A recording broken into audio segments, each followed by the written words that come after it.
I don't think it comes as a big surprise to anybody that as you age, your body changes. But I think it was in my 30s that I first noticed my eyesight changing. And when I went to the eye doctor, I was really shocked to find out that I needed bifocals right away. Like, I didn't get reading glasses, I just went right to bifocals. And that's when I really noticed that, like, I was on the downturn. And then in my 40s, that's when I noticed that it was harder to lose weight. Like, it did come on easier, like you started to pack on the pounds a little bit, but it was a lot harder to take that weight off. And then in my 50s, that's when I noticed that it took me longer to recover from physical activity. And at that time, my job entailed a lot of walking. So I started to notice that I wasn't recovering by the next day. I started to have sore muscles for weeks. And it would take the weekend to really recover and then go back to work on Monday and start it all over again. But to be really honest, it wasn't until my 60s that I kind of felt like my body was turning on me. And I'm 63 right now, so this is just the beginning of my 60s. But I realize living in a 55 plus community, when you're surrounded by people your age and older and some younger, I noticed that a lot of the 70-year-olds had more energy than I did. They acted more youthful than I did. And they seemed to be more optimistic than I was. And so I realized that I needed to make some changes at that time because I felt like I was struggling with aches and pains. And I was starting to forget things, which I guess is normal at my age in your 60s and beyond. But I also had a lot of fatigue. So last year was just a strange year for me. 2025 brought a lot of struggles with me physically and mentally. I had so many procedures and surgeries done last year that, I mean, I met my deductible before I was like a few months into the year. I had a colonoscopy, which nobody looks forward to. And when I had my colonoscopy, they forgot to tell me that I also needed an endoscopy. So I had to come back and get an endoscopy. So that was twice, two procedures to do that, when normally they do it at the same time. And then I also had cataract surgery, and they do one eye, and then you come back 2 weeks later and they do the other eye. So that was like 4 procedures. And then what really hit me was I needed total knee replacement. And both of my knees are actually bone on bone. And it was starting to get worse. Playing pickleball 4 times a week and walking 3 miles 2 times a week. It was really starting to wear on my knees, and I realized that I needed to do something about it. And I did try to do the injections first, the gel injections, and that just didn't take. So I had to resign myself to the fact that I was going to need total knee replacement on both knees. But I was just going to do the one first and see how that went. After that surgery, I lost mobility. I also lost 20 pounds, and I kind of lost my mental drive to just exist. At 63, there's some habits that I really struggled with, habits that can affect your brain health, your joints, your muscles. They can affect your energy and your endurance and your lifestyle as a retiree. The thing I worked for all these years was now in jeopardy. Hello, friends. If you're new here and you want to be my friend, please hit subscribe and then we'll be friends. And if you are new here, I just want to say welcome. Thank you for tuning in. My name is Rose, and today I just want to talk about the reality of me being in my 60s. I'm going to share with you 6 habits, really bad habits, that I've kind of fallen into and that I'm trying to get out of. And if you're in your 60s or 70s, maybe you're struggling with the same thing. So if you can comment what you're struggling with or maybe some habits that you need to break, I'd really appreciate it if you could put that in the comment section so I can read them and other people can read them, and it might encourage us to keep moving forward and get out of these habits, break free of these bad habits. So my first really bad habit is sitting for hours at a time. Sometimes when you're retired, You feel that initial freedom that you can do what you want when you want. Nobody's going to tell you what to do. You set your own schedule. And I found that it was really easy for me to sit on the couch and watch TV or scroll on my phone or bring up my tablet, and even watch YouTube videos over and over, different YouTube videos that were linking together. And before you know it, I mean, like 5 hours are gone. And that's really not good for your body. And I knew it wasn't good for me. But some of the things that can happen when you sit too long, you'll find that your muscles tend to weaken. You'll find that your circulation can be impacted by that. You'll find that you'll have joint stiffness. And that could all lead to even balance issues. So one of the good habits is to try to stand up every 30 to 60 minutes. Just stand up, maybe walk around, go into the kitchen, get another drink, get your water, stretch a little bit, maybe take the dog out. Here in Arizona, right now it's summer, it's like 110 outside.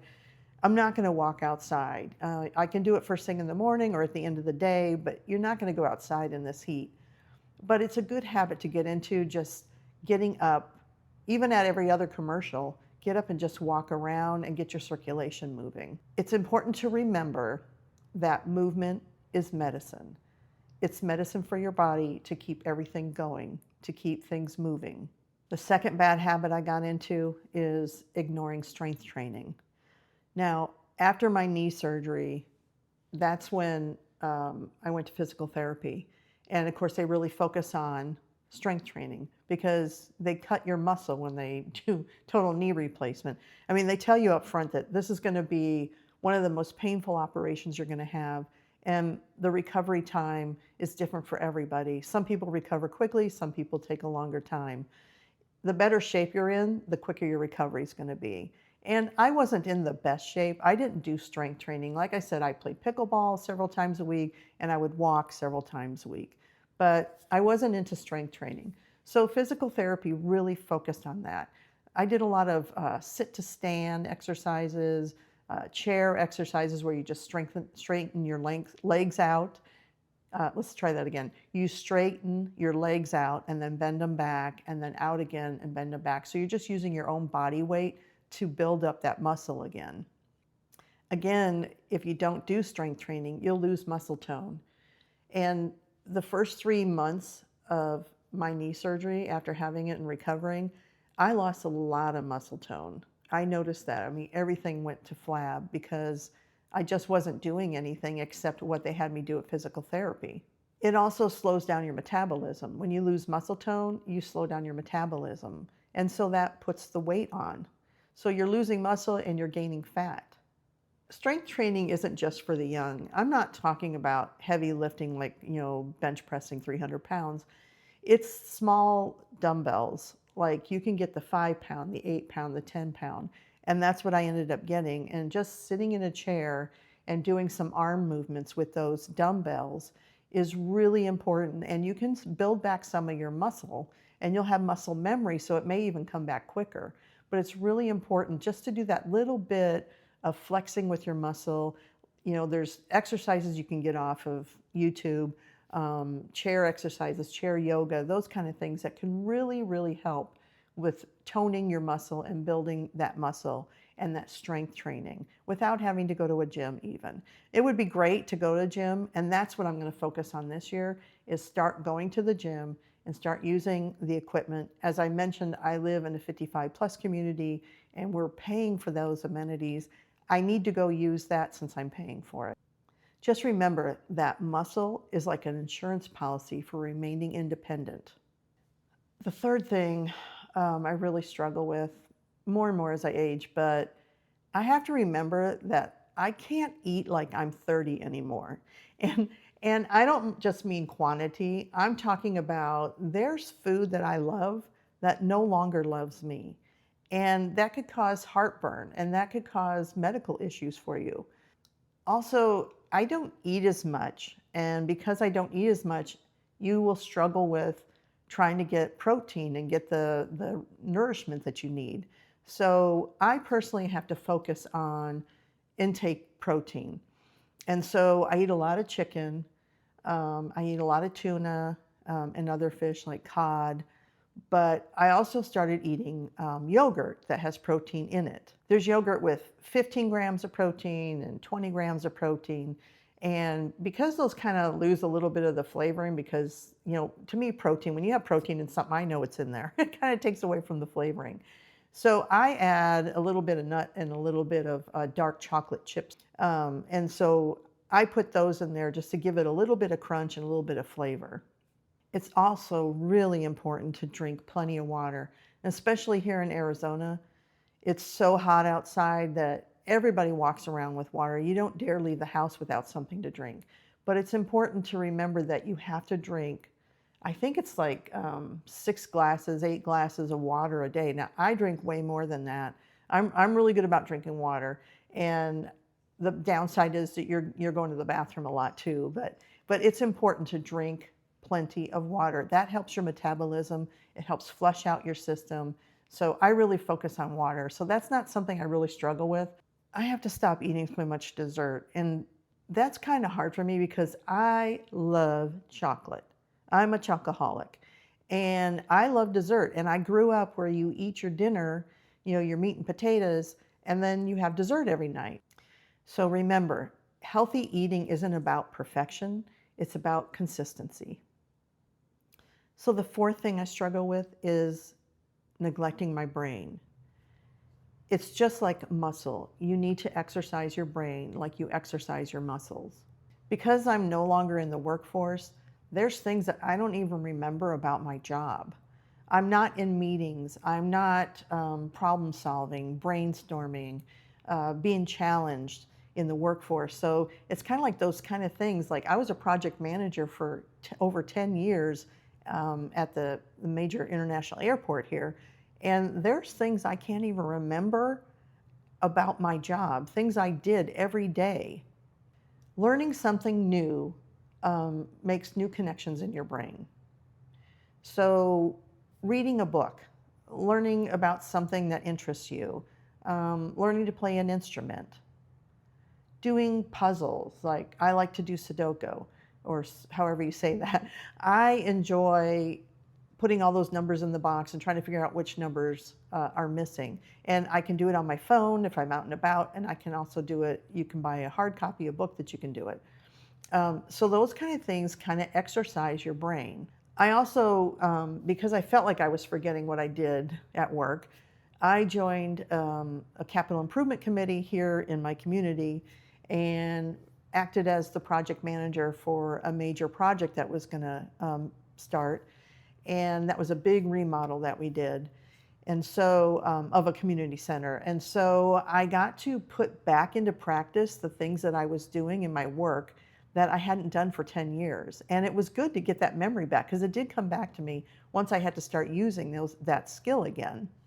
So challenging yourself is really good for your brain. And I guess that's really why I started this YouTube channel too, is because it's like an outlet for me. It's something new. It's a challenge.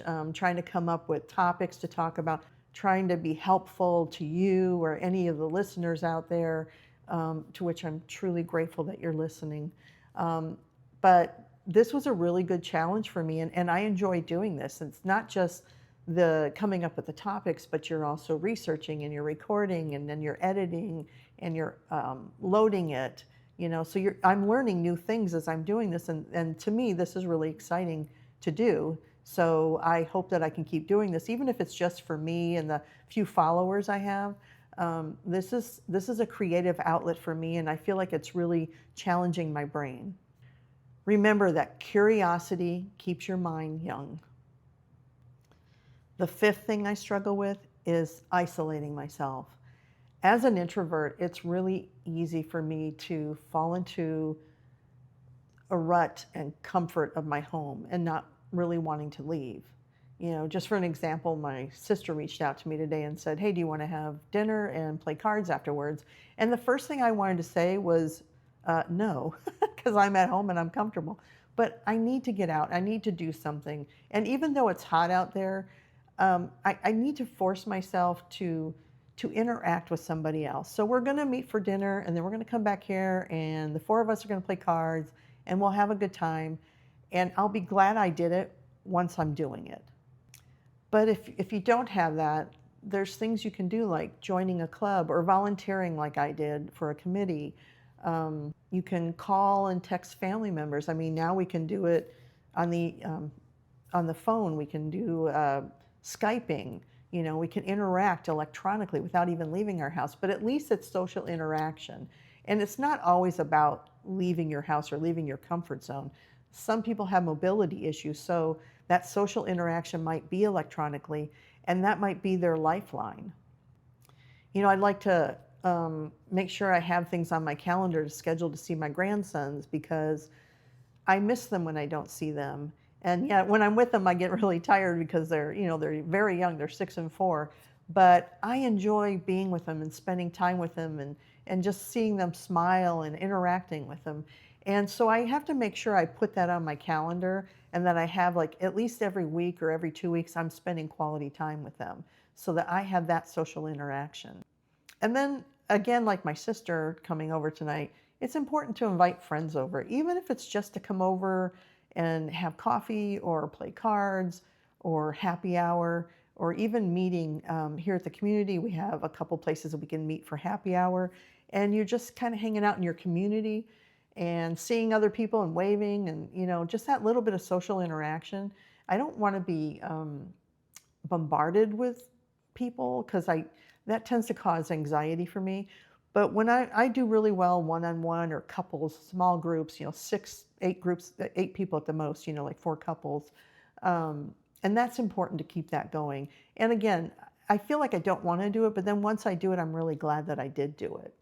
So remember that building relationships and maintaining relationships is just as important as eating healthy and exercising. And the final thing that I struggle with, that I've struggled with most of my life, and I'm really, really trying to conquer this, but it seems like the older I get, the harder time I have with this, and that's sleeping. You can't ignore your sleep. Poor sleep can cause fatigue. It can cause memory loss. It can even cause balance issues. It can also cause you to be hungry, because if I'm not sleeping and sometimes I'm up for 24 hours, I find I'm snacking. Every couple hours I'm snacking, and that's not healthy for you. So you have to make good sleep a priority. And I'm really, really focusing on that one this year specifically. And I'm trying to get back into a routine where I have a routine I follow before I go to bed. I have my room dark and quiet and cold. I have a blanket that I feel weighted on me, and it makes me feel comfortable and safe, and that I can sleep, well, and not be cold or hot. And something I have to do sometimes is I have to take melatonin, because in my mind, for some reason, even though I have a routine and it gets to be 9 o'clock, I'm wide awake. And I know that I might need to take melatonin, one of the little melatonin gummies, to help me get into that sleep pattern, to tell my brain that it's time to turn everything off and go to sleep. One of the big things I cut out is caffeine. I try not to have any caffeine past 1 o'clock. So I do have caffeine in the morning. I'm not a coffee drinker. I've tried to be an adult and have coffee. It just doesn't appeal to me, but I've always had a Diet Pepsi in the morning. That's my caffeine. And sometimes I have 2. And maybe I have 1 if I have lunch. There's certain foods that, soda really tastes good with, and water just doesn't cut it. But after 1 o'clock, I try not to have any caffeine, because I'm just going to derail my sleep for the rest of the night, and maybe even into the next morning. There's times that I've actually stayed awake 24 hours, and into the next day, I'm not even going to go to sleep. So I'll be awake and then dragging and saying, I got to stay awake now until it's time to go to bed. But it's really important to put a priority on your sleep. Remember that good sleep is one of the most important and powerful tools that we have.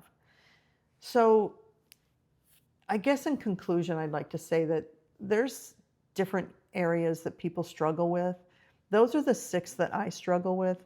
And it seems like as I get older, I struggle more and more with them. And when I had my total knee replacement, it really just threw everything everything into a tizzy. Everything I worked hard for was just thrown out.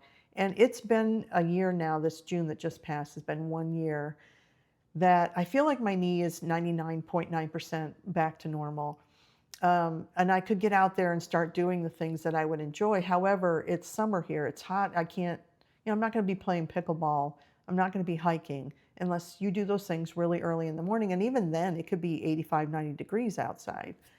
But I need to start focusing on me and getting back to the me that I was before I had my knee surgery. Because guess what? My other knee needs to be replaced. And quite honestly, I'm afraid to have that done because I don't want to backslide. I'm just now starting to make progress and I don't want to backslide again because, again, I'm going to lose muscle tone. I'm going to have to go to physical therapy. So what I want to do is I want to try to do enough of these 6 things I'm struggling with so that it's not as much of a struggle when I have my other knee done. This first knee, it was a surprise. People can tell you that knee surgery will, just change your life in ways that you wouldn't expect. And it doesn't sink in until it happens. I mean, you can watch YouTube videos, which I did, people that recovered quickly, people that struggled, and you think, well, I'm in good shape. That's not going to be me. But you really don't know until you're there. So anyways, what is it that you're struggling with? I'd really like to know. And I really do appreciate you watching these videos and subscribing and commenting. But it would be great if we could share with each other the different struggles that we're having and maybe the tips and tricks that we do to get out of those struggles. But like I said, these are the 6 I struggle with. I hope you don't struggle with any of them. And if you do, I hope that any of the advice I gave or the ways I'm trying to get out of that is helpful to you. So again, I really appreciate you watching this and subscribing and following. And I'll see you again real soon.